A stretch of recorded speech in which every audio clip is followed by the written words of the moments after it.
Okay, here we are, Matthew Russell Lee, Inner City Press. We're leaving after day 2 of the Luigi Mangione suppression hearings.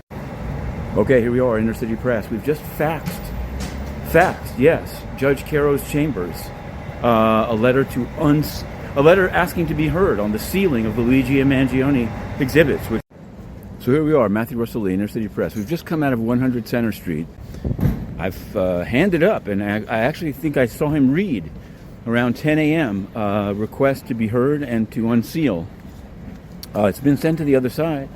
What I did is I waited there, 1, to see if anything would happen, but 2, to see these other cases. And there were many of them. I mean, I would say probably about 21 cases.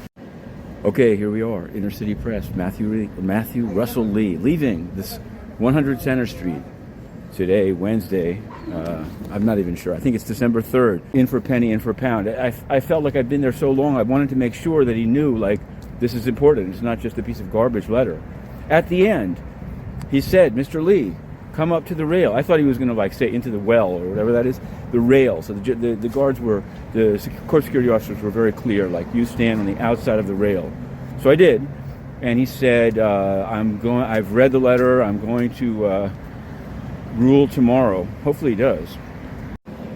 Okay, here we are, Matthew Russell Lee, Inner City Press. We're now leaving the courthouse midway through day 3 of the Luigi Mangione suppression hearing, and I can say, having yesterday spent all day in Justice Caro's courtroom after turning in a letter seeking to unseal exhibits, that in the morning there was a whispered sidebar in which they called up the head of public information for the DA's office, who later confirmed to me, and I tweeted that they would be making some exhibits available on a Dropbox. And Judge Caro just said it at the end of the morning session. He said these exhibits will become available. Of course, he'd said at the end of Tuesday that they were sealed.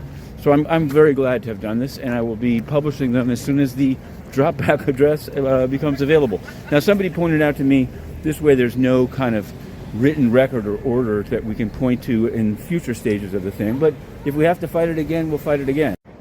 Okay, here we are, Matthew Russell Lee, Inner City Press. We've just left day 3 of the Luigi Mangione suppression hearings. It looks like, in fact, I was on the elevator with somebody in the know who said it might even go to Thursday of next week.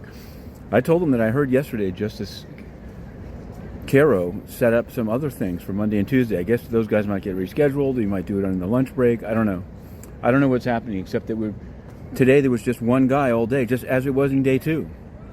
This was Fry. F-R-Y-E, Officer Fry, and I think that there was redirect.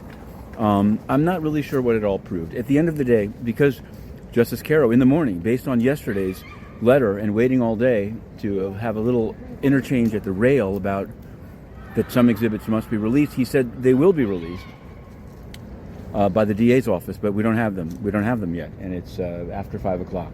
I asked the defense team as they came out.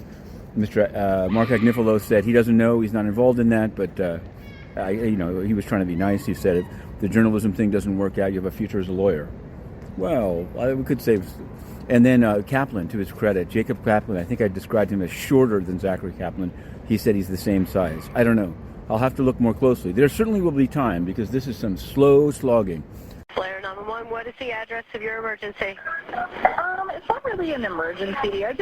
I'm a manager at Plank Road McDonald's out here on the Boulevard. Okay. And I have a customer here that some other customers were suspicious of, that he looks like the CEO shooter from New York.